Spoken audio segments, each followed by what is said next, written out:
Hi, I'm Gal. I'm a physicist and did my PhD in cold Rydberg atoms and have been working at a company called Quantum Machines for about 2 years now. Today I want to tell you about a set of tools we've been working for a few months and I believe can improve the workflow in many labs, especially ones that run quantum experiments. First, let me say something about Quantum Machines. We're building the quantum orchestration platform. It's a hardware and software platform which provides a way to easily and intuitively control complex quantum experiments. At the heart of our solution is a chip architecture designed specifically for quantum experiments. It enables generating RF and microwave pulses in a fully parametric way, meaning pulses are synthesized on the fly, acquire and manipulate input pulses, perform arbitrary classical computation at real time, and there's a rich mathematical library including everything from arithmetic through trigonometry and other mathematical functions, and even neural network activation functions. And complex control flow for things like conditionals, for loops, while loops, switch statements, and more. And all these are built to scale over many qubits. Everything is controlled from our programming language, QUAM, which is compiled for the pulse processor by our compiler. Okay, so now let's speak about a typical lab workflow. It would be great to think about it going in some linear fashion, starting at a measurement, recording the data in some way, crunching the numbers, doing some follow-up measurements, and finally publishing. Sadly, in reality, things look a lot more like this. There are usually many calibration steps needed before you can do a real measurement. You need to be able to record, update, recall parameters you determined by the calibration steps and use them accordingly. You need to perform data processing in between parts of the process. Recalibration needs to be done periodically, or when a measurement indicates something is not functioning correctly. Inevitably, everything breaks, and breaks often. Because it's inevitable, error recovery must be integral to the process. There are also things that don't feature on this diagram. A big one is programmatic one. Debugging your code needs to be simple and intuitive, and it is in fact part of the whole process. Another is version management, and there are many other problems. For example, finally, there is a big problem in observability. You can't put out lab fires if you can't see them, and you need a system to help you to find those fires. In short, there are many non-trivial tasks, and building a system to run an experiment, thinking about these features must be factored in. Entropy is a project to tackle these challenges and others around lab workflow management. It's a growing project, but there's already enough there to only allow me to scratch the surface in this talk. Nevertheless, I want to show you some of the things we have already implemented. If you want to try it yourself, you can check out the Python package on the PyPy package repository, view the project code and progress on the Entropy repository on GitHub, and of course visit us later at the QUAM booth. So how do we tackle some of the problems I mentioned before? Well, the first thing you need to do is to select the right tools for the job. The world of software engineering has advanced tooling and methodologies in place for practically every step in the development, testing, and deployment phases.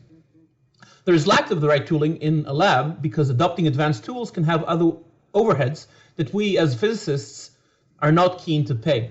We want to put such tooling in the hands of experimentalists. The Entropy Lab package deals with the overhead needed in setting up some of the tools I mentioned before. A backend for data persistence and persistence of instruments is provided. This is implemented such that you can use either a simple single file database or a full-fledged one. Either way, you get the functionality of a SQL database. More crucially, this means you can query your data in complex ways, like getting a specific parameter from all their measurements done in a specific time by a specific user. And this is much better than my old archiving method in the lab, which was having really long file names with as much information as possible and just hope for the best. Secondly, we include a way to author complex experiments by describing them as multiple nodes connected on a graph, such that they are connected nicely and communicate. And I'll show a small example of this in the next slide. Breaking up an experiment into modules is nice. It's encapsulation, which makes reuse of components easily doable. This is highly relevant, especially for things like calibration. Encapsulation is good programming practice, and it's a good practice for the lab as well. On top of that, we make sure data, meaning results and metadata, is collected automatically by the nodes for you and saved to persistent store.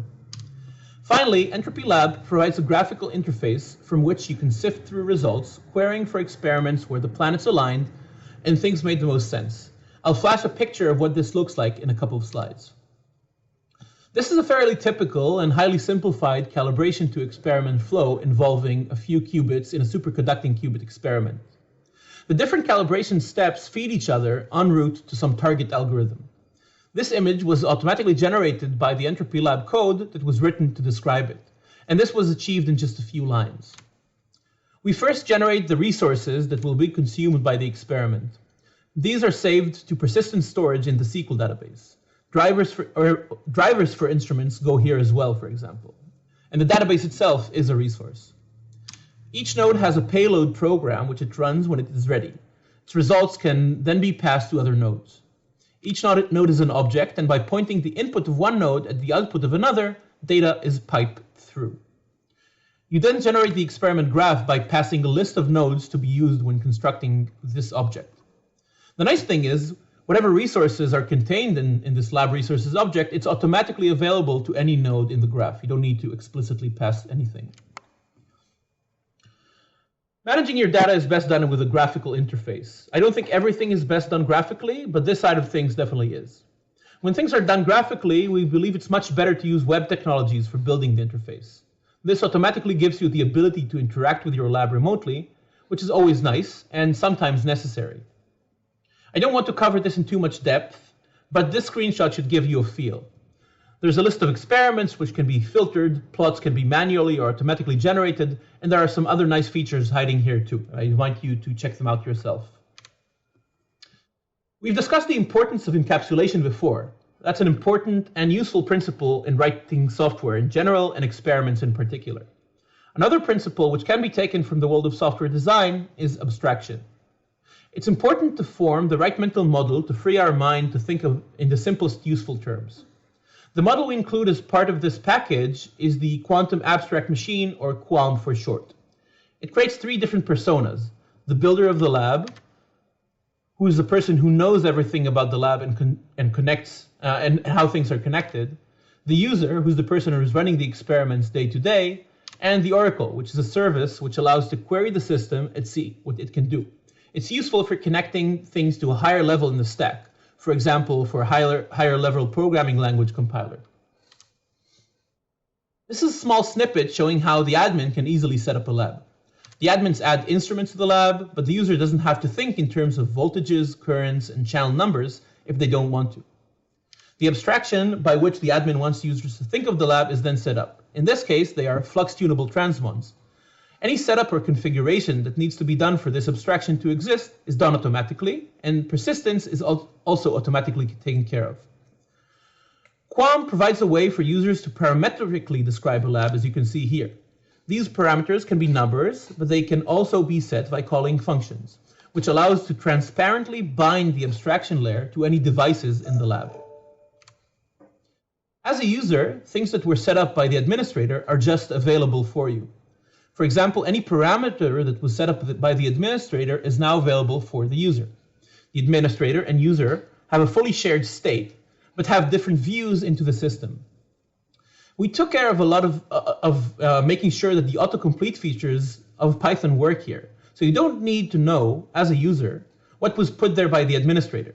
You just hit the dot key on your keyboard and the options pop up before you. Here, for example, the user changes a flux line setting, thinking in units of megahertz, but don't take this example too seriously, but an instrument reacts behind the scenes. Finally, on this slide, all parameters are saved to a centralized parameter store, which is implemented such that you can easily move between states of the system. It's like a save game mechanism for your experiment, and it's quite convenient with features like named commits, reverts, and other nice things that you can check out for yourself. Okay, jumping quickly to one final key idea we bring forward with Entropy. It's changing of gears from things I mentioned up until now, and we believe it brings an important shift of paradigm in how experiments should be executed. I claimed before how running experiments as connected nodes, encapsulating your ideas, was a good thing, and it is. But now we claim that executing nodes sequentially, especially as experiments start to scale, is not the way to go. So why is sequential execution insufficient? So the thing is, experiments are distributed. Everything runs in parallel, and experiment nodes have a state. Experiments are event-driven, meaning data can arrive at any and all times, and reacting to events is needed. Experiments are in flow, meaning you cannot afford to slow down the execution of an experiment by just the executor itself, and centralized execution as a solution is a bottleneck that you must avoid. And finally, experiments are heterogeneous. There's different instruments and they're connected over non-uniform channels like USB or GPIB or IP. And classical processing on many different targets is needed, and perhaps over a network. We've implemented a new type of executor that we think brings a paradigm shift to how this is done, and we call it Flame. Flame is an actor model distributed executor. It means things are event-based. Nodes react to things happening to other nodes. It's reactive and not a passive way of doing things. Nodes are processes. They interact like OS processes, and they can coexist. Nodes are processes, meaning that they can run arbitrary code, not just Python. They speak C, C++, LabVIEW, or anything else. Node communication is not centralized because, as I said before, centralized communications is a bottleneck. And node communication can run over any channel. You can run a process over a network. Now, because we're out of time, I invite you to see us at the booth to see how this type of execution works and how it can be used in your experiments.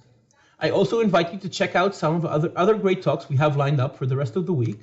And definitely come and grab some awesome swag. The artwork this year is really spectacular, and you have to see it for yourself. Thank you for your attention.